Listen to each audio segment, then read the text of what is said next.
tey nag ñu ngi fii ci Malika tey waa Malika wàcc tey ci terrain bi nag di jooytu li nga xamante ne dal na sunu doom di jaari saw te duñ ne sax nag benn ci moom waaye yal na ko yàlla yemale fii ci barke Seydina Mohamed ñi nga xamante ne def nañ leen ko muy lu mitti tamit nag ci képp koo xamante ne yaay booy nga wala papa nga ñëpp ñu ngi koy mittitlu ñu ngi leen di ñaanal fañ jëm yal leen gënal fii ñu jógee donte sax nag amuñu bàkkaar mais dafa métti yal na ko yàlla yemale fii ci barke Seydina Mohamed yàlla bu mu fi amati yàlla bu mu amati ci réew mi te ku gis li xam ne lu métti la képp ku yaay xam nga ne lii lu métti la jëf ji métti la jëf ji ñaaw la waaw moo tax nag waa Malika tey wàcc fii tey ci mbeddi Malika yi di jooy ci li nga xamante ne def nañ leen ko muy lu métti suñu doom suñu lépp waaw. kon góor ak jigéen di leen yàlla bindee dafa dem boo xoolaatee sax bu musibay am ci ànd ak góor ak jigéen moo ciy gën a loru parce que moo gën a fragile kon maa ngi rafetlu lii ngeen di dox di seet ak yéen lépp lu ci municipalité mën a jàppee ba lu mel ni dootul am ila yow mi diin mas seen coono yéenay yaay yéenay sœur yéenay ñëpp mais nag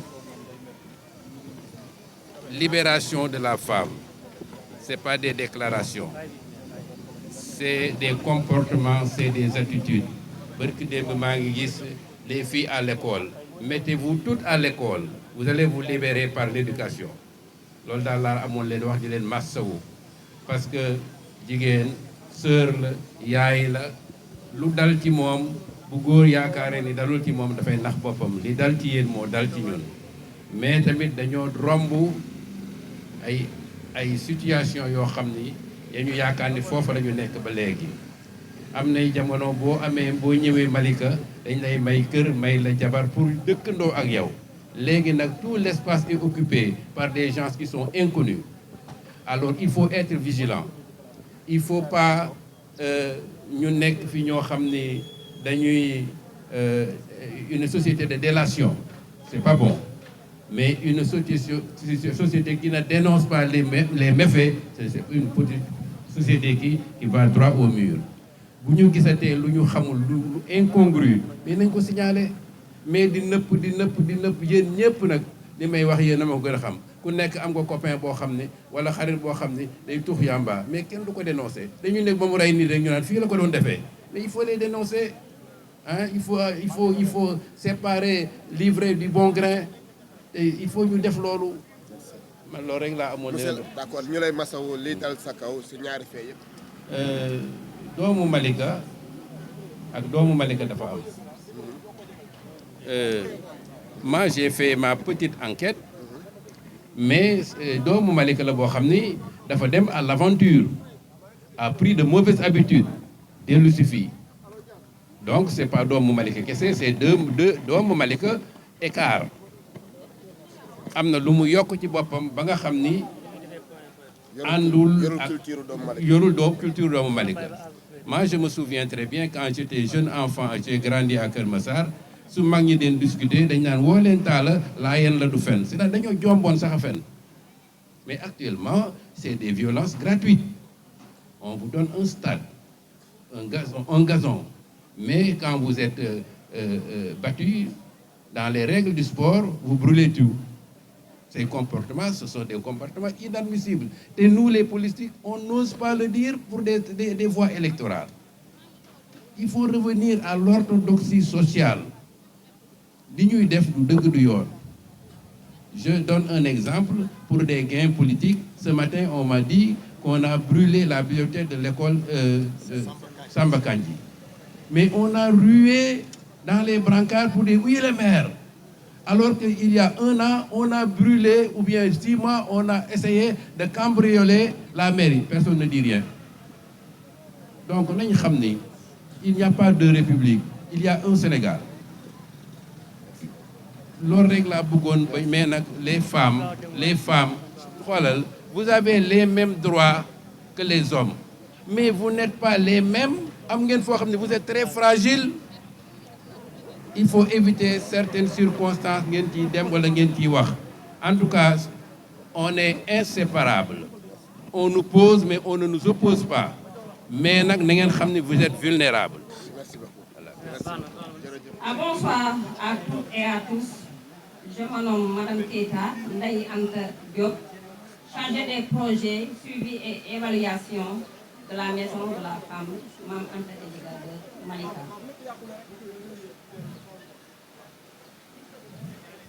Donc, je voudrais vous déclarer vraiment au nom de la Fédération des groupements de femmes de Malika sur le meurtre de la petite Diary Sow.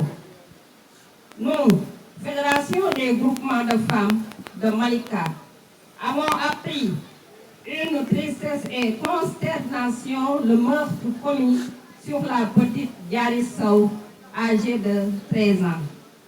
Cette tragédie survenue le 1er janvier 2025 nous interpellons toutes et tous sur l'urgence nécessité de la protection holistique des femmes et des enfants au Sénégal.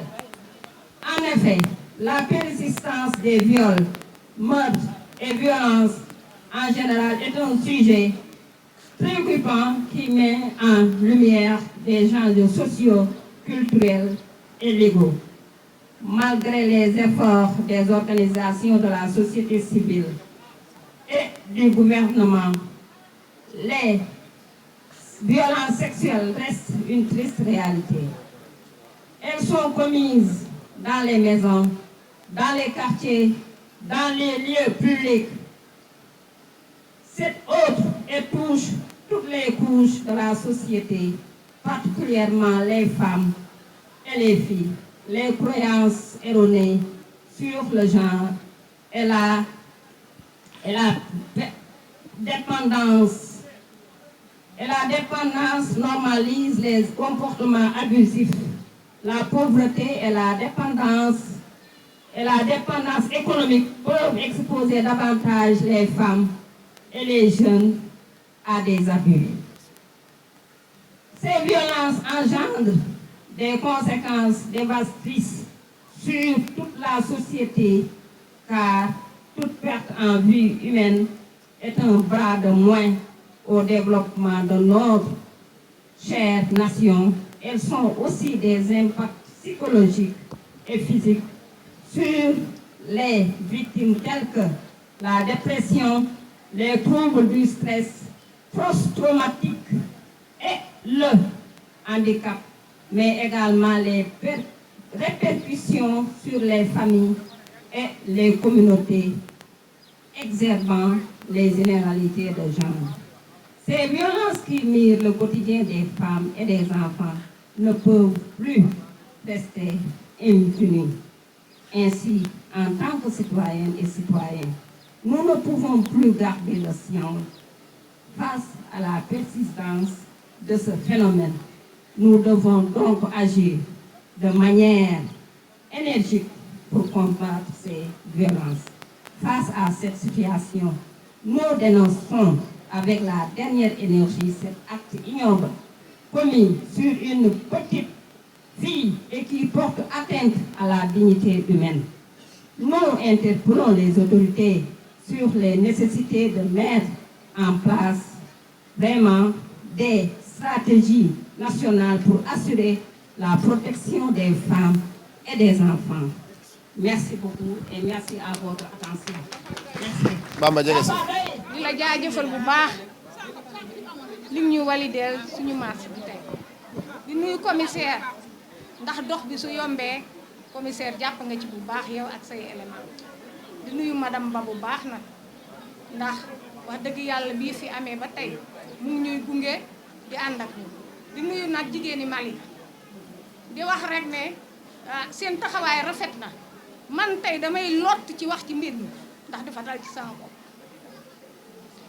wante nag dama bëgg ñun ñëpp ñu takk suñuy sër ñu takk suñuy tubéy ñun ñëpp ñu ànd fexe ba lii bu mu amati ci Sénégal waxuma la ak Malika te loolu dara mënu koo waral lu dul bokk pas-pas dara mënu koo waral lu dul ànd bokk ndey bokk baay ànd di dénoncer ndax yëf yi metti na ñaaw na ruslu na te ñun ñoo jur doom yi ñoo jur doom yu jigéen yi ñoo jur doom yu góor yi kon ku ci nekk rek war ngaa taxaw sa taxawaay ba mu mat fexe ba sa doom bu góor nga yar ko fexe ba sa doom bu jigéen nga yar ko tey waxtaan ak moom dama ne commissaire fas nañu yéene préfet dinañ ànd ak yéen Malika dinañ ko raxas bu mu set ñun jigéenu maison de la femme bii xam nañ ne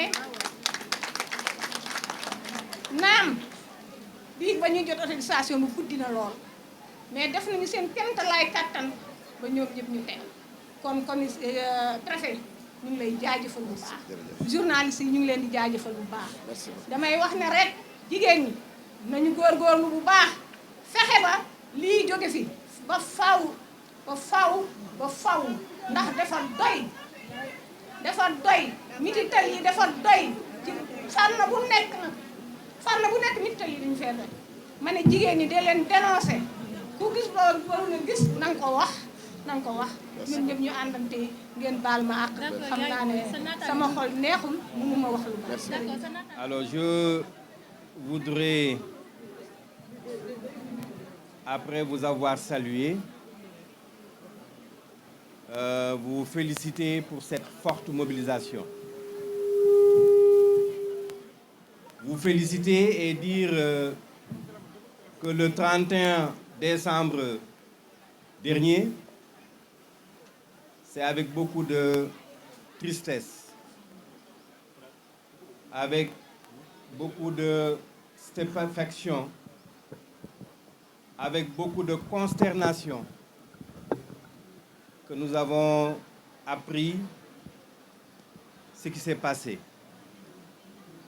Le meurtre sur la petite Diary Sow, comme vous tous. Meurtre qui a plongé Malika, qui a plongé Keur Massar, qui a plongé tout le Sénégal dans les mois. Alors, vous l'avez fait et nous le faisons également avec vous. C'est un meurtre que nous dénonçons avec tout le monde. Je voudrais donc vous féliciter pour cette organisation, pour cette marche pacifique que vous avez eu à organiser jusqu'ici pour manifester votre mécontentement, notre mécontentement. Oui, il faut s'engager, je suis d'accord avec vous. Je suis d'avis qu'il faut s'engager pour mettre un terme aux violences basées sur le genre, et notamment les violences faites sur les jeunes filles. De mon point de vue, chacun d'entre nous a une part de responsabilité. Il faut le dire, il faut oser le dire. L'État, certes, a cette mission régalienne d'assurer la sécurité à tous les citoyens. Mais la communauté aussi, les populations ont un rôle extrêmement important également à jouer. Vous l'avez dit tout à l'heure, il nous faudrait davantage avoir cette culture de la dénonciation. Il faut dénoncer. Il faut nécessairement dénoncer. Mais je pense que pour cette affaire, l'enquête étant en cours, laissons l'enquête se poursuivre et la justice faire son travail comme il se doit. C'est sur ces mots que je voudrais en conclure mon propos. Nous prenons acte du mémorandum que vous nous avez remis et que nous allons en retour transmettre à l'autorité. Je vous remercie. di leen sant di leen jaajëfal ci mobilisation bii nga xamante ne bii am ngeen ko pour organiser marche pacifique jóge ci kër ndem si yàlla si Diary Sow ñëw ba fii ci sous-préfecture bu Malika. Gis nañu jigéen ñi ni ñu takkoo, gis nañu ndaw ñi aussi ànd ak yéen ñëw ba fii ñu ngi leen di jaajëfal ci mobilisation boobu.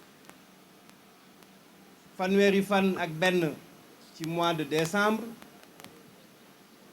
Malika wala Kër Massar mën naa ne Sénégal gépp a sëngéem jooy ndax lan ndax Diary Sow niñ ko boome loolu nag ñépp a ko naqarlu ñun ci suñu wàllu bopp dañ koo naqarlu Sénégal gi yépp a ko naqarlu ñuy waxte nag loolu dañu koy dénoncer ànd ci ak yéen ndax violence moom quelle que soit forme bu mu mënta ne dañu koy dénoncer